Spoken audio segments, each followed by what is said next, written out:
Welcome back, Guardian. So I want to start off this video by saying that Bastion is half of a fusion rifle. Hopefully that will make sense to you if I explain this correctly by the end of this video. When it comes to any type of loadout, you want to make sure that you always accompany weapons that support and complement each other. That's no different with Bastion. It's half a fusion rifle because when you combine it with another type of weapon, it makes it a nasty exotic and probably one of the best primary exotics, but only for specific applications.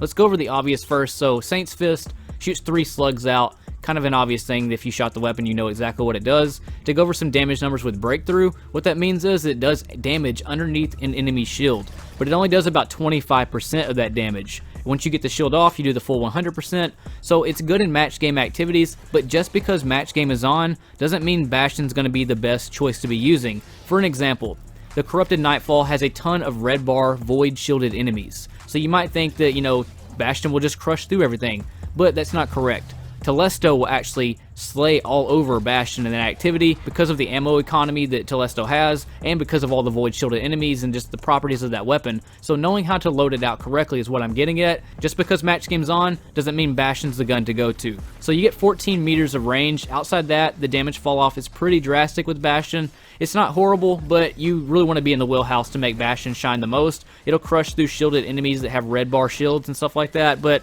again, it's got to be used in the right activity, accompanied with the right energy weapon more than anything. You can't really compare Bastion to other weapons because obviously it's in a class of its own. It's not a shotgun and it's not a fusion rifle, but when you do compare it to other weapon damage types, that gives you a better idea of really the purpose of Bastion and exactly what it's used for and how to build it out for specific applications where Bastion's called for. And that's what I'm going to talk about in this next segment of the video, is comparing damage numbers so you kind of understand where the damage of Bastion is and why it's really one of the nastiest exotic primaries in the game, but only in the right activity. And I want to stress that more than anything. It's not going to slay in every activity, but let's go over some of these damage numbers. So with the Hawthorne Shoddy, it takes 6 shots. I did some sloppy shots on purpose because that's just the reality of gameplay sometimes. With shotguns especially, you're not going to hit that perfect crit every time. So 6 shots to take an enemy out, and then with the 660 fusion takes 5. And now here's an 860 fusion in the inconsistency. The first time it takes 3. I'm going to reload it, and then you'll see this time I'm going to do the same type shot within the same range as Bastion, and you'll see that it's going to take 4 shots because all those bolts aren't hitting as consistent as it would be on Bastion whenever you're in Bastion's wheelhouse, basically. So you have 6 shots with a shotgun being a 3.16 time to kill, 4 seconds with 5 shots with a 660 fusion, and then 3 to 4.5 seconds with an 860 fusion, taking 3 to 4 shots. And then you go to Bastion, and it's going to be a consistent 3 shots more than most times because it doesn't take all the slugs on that 3rd shot. I could have missed 1 and still got that, but it's always going to be 3. But take a look at these per shot damage comparisons. First was a Shoddy, then the 660 fusion, then the 860 fusion. So what I'm getting and what you can take away from this is how much ammo you saved versus how much damage you're doing with Bastion when you get in Bastion's wheelhouse. It doesn't have the range of a 660 or even an 860, but it's not meant to be a ranged weapon. And if you compare it to a shotgun, it does more damage per shot than a shotgun by only taking 3 shots versus the 6 shots. So you're saving all kinds of ammo. But more than anything, you're doing a ton more damage. Even though it's a 780 charge time, it does more damage per shot than the 860 fusion rifles. So you're getting faster time to kills and tons of ammo. Now you can use whatever Dawn armor mods you want. I recommend heavy-handed to keep getting that ammo replenished when you're in close quarters combat with a ton of enemies around, but use a special finisher, that way you're getting tons of fusion ammo because you're going to be combining Bastion, which is half of a fusion rifle for close quarter combat, mixed with your ranged other fusion rifle for energy, where there's an arc or solar. So I'll recommend a fusion rifle reserve and scavenger, even stacking up on them so you get around 40 shots when you combine Bastion with an energy fusion rifle. An exotic that has a high recharge rate, that way you can keep getting super energy back, such as Chrono Tempest or Nezarec Sin or Hollow Fire. I'm going to be using my main ingredient for this activity we're going to be doing. In my opinion, Bastion works the best in arc heavy activities. That means you have a ton of arc shields or solar shields, such as Strange Terrain, which is the activity we're going to be using it in. And that goes back to making sure you're using Bastion in the correct activity where it makes sense. So I'm going to be using my arc energy weapon with auto-loading holster so I can pop a shield off and then immediately switch to Bastion, have main ingredient reloaded in the background, and kind of just keep swapping back and forth. Now I do have match game on and a 2x multiplier to make the difficulty in between legendary and master, and I do have match game on just to show some gameplay of me killing enemies underneath their shield, but When you have all these reserves on and stuff, mixed with the ammo economy the game gives you, I didn't have one issue with ammo this entire Nightfall by rocking dual specials, and I didn't even have heavy-handed on, but it does help if you did have it on to keep getting your ammo replenished when you are in CQC Combat. This Nightfall is a perfect example of Bastion and an energy fusion rifle. It just rips the shields off of all these shielded knights. If you have stacked enemies like this, it's great in those kind of situations. But like I said, Bastion is for that CQC combat, and then when you're backed out of combat, that's when you use your other fusion rifle that gives you more of that range. If you mix Bastion with the primary type energy weapon, you know, that uses primary ammo, it's not going to shine that much. I tried to use it with a scout rifle, I tried to use it with another shotgun, or just 2 fusion rifles really completes it all. It makes it an ultimate loadout. You're covered for CQC combat, you can rip all these enemies to shreds, and then if you do have any shielded enemies, which this Nightfall is filled with arc shields, I can constantly just pop their shield, switch to Bastion, and finish them off. And again, the ammo economy I get with this, I'm never out of ammo the entire time. And if I am, that's why I have Special Finisher. Bastion isn't supposed to be a support role. It's all about run and gun combat, and that's why I recommend the 2 fusion rifles. I could knock these enemies out right here with my arc fusion, but I want to show you how I can still stagger them underneath their shield with that 25% damage. And then if I want to, I can just pop that shield off and then pull Bastion out, or use a Special Finisher to get more ammo back. And then right here, they're a little bit far apart, but Bastion can still rip through both those adds. This loadout is honestly the perfect loadout for this Nightfall, and there's tons of other Nightfalls this will apply to. But as I was saying earlier, Arc Nightfalls and Solar Nightfalls is really where it's going to shine. If it was a Void Nightfall, such as Corrupted and stuff, as I was saying, Telesta would be an obvious better choice, because you'd get more ammo and it would just rip through all the adds way easier.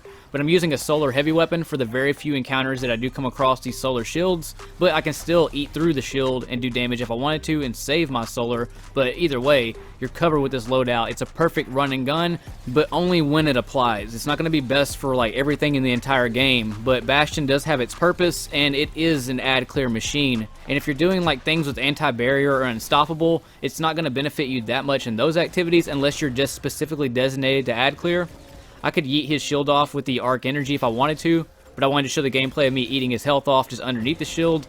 And it doesn't do, you know, a ton of damage, but if I was out of arc energy, you know, that is an option. These are the situations you really appreciate it. Pull out the main ingredient, pop the shield off, switch to Bastion. You got auto-loading holster going in the background. The sweep with Bastion takes a little bit of practice.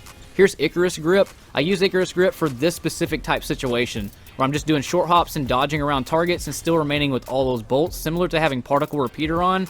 Bastion also has a ton of agility as well, so it's like having an agile shotgun in a way, with a little bit more range than a shotgun and a ton more damage. Like I said, it was more damage than an 860 fusion rifle shot. Icarus Grip again. I'm going to bust his shield off, pull out Bastion, hit him, throw the grenade. It dropped his health just low enough to where he's going to get killed by that grenade. And if I had Hive armaments on, I could have got heavy ammo off that as well. But that goes back to Bastion being half the fusion rifle. It does all that damage when you're up close, but when you're a little bit farther back, you use your other fusion rifle to get that range damage and then get that CQC damage with Bastion. So you're doing tons of damage all the time. Again, Icarus Grip, hopping around him, busted his shield off. I'm a little too far away for Bastion, so I'm going to get in the range, knock that dude down. The agility and air accuracy Bastion has as well is really good. Another great benefit of Bastion is not putting yourself at as much risk. The survival rate with Bastion is a lot higher than a shotgun because you don't have to get right up close. I can still remain back far enough to where knockers can't hit me. I can still bounce around, get that air accuracy, and that 14 meters is pretty far for the amount of damage you're able to do. I wouldn't recommend using Bastion in an activity such as Gambit. The reason why I wouldn't use it in Gambit is because Hawthorne Shotty is going to be a better, faster time to kill and more benefit, because a shotgun in Gambit is going to one-shot majority of adds, so I'm going to have a faster time to kill and just faster pace by using a shotgun there. This sweep shot right here at the main ingredient, having this kind of option mixed with the Bastion damage, I can just tear these dudes all to pieces. ×3 Rampage, pop out Bastion again. If you go to light.gg, you can look at the rating people are giving Bastion, and it's a 1.4 star or something like that, and that really comes back to operator error and people not knowing how to balance weapons out. They're probably loading out with Bastion and some kind of anti-barrier weapon or, you know, scout rifle, and in that situation, I don't like Bastion at all. The first time that I shot Bastion, I was kind of iffy about it, and then the more that I kept playing with it, You know, some weapons in Destiny, it doesn't matter what you combine them with, they're just still going to be a trash exotic for PvE combat and better for PvP. But when it comes to Bastion, you really have to play with it and understand the weapon, find its strong points, and then try to fill those other gaps that it has with other type of weapons. And that's where loading another fusion rifle out with Bastion is just really going to make it ultimate. And that's why when I said at the beginning of this video that Bastion is half a fusion rifle, just imagine that you had one fusion rifle, and the closer you got to target, the more massive damage you started to do. And that's really what I'm getting at. Use your energy and then close in with that Bastion, pop shields off, switch to it. If you have an auto-loading energy fusion, that really comes in handy. I love the main ingredient with Rampage auto-loading. It's my favorite arc energy. I used to have an arc timeline Vertex and then stupidly deleted it thinking I could buy it back from collection tab, but hopefully one day we'll be able to, you know, put burns on whatever weapon we want. Maybe D3 will bring that, but either way, that's my Bastion review slash how to build it and balance it out. It's not going to work for everything, but if you know the weapon balance, know the pros and cons of it, and how to fill those gaps, it will just keep you rushing and pushing adds, and really nothing can stop you because the amount of damage you're going to be doing, whether you're far back with your energy or close up with the CQC and the Bastion. But Guardian, hopefully that helps you out. That's my review on it. If you like this content, hit subscribe, of course. Share this video with your friends. Helps my channel grow and get word out. Highly appreciate you all of you. If you want to join our B Squad, feel free, or shop at teespring.com/Ristophilis. Get you a souvenir to look back on one day, Guardian. But anyways, my name is Ristophilis. Thanks for tuning in. Thanks for viewing. Thanks for spending your time with me. And I'll see you all in the next video next time. In space.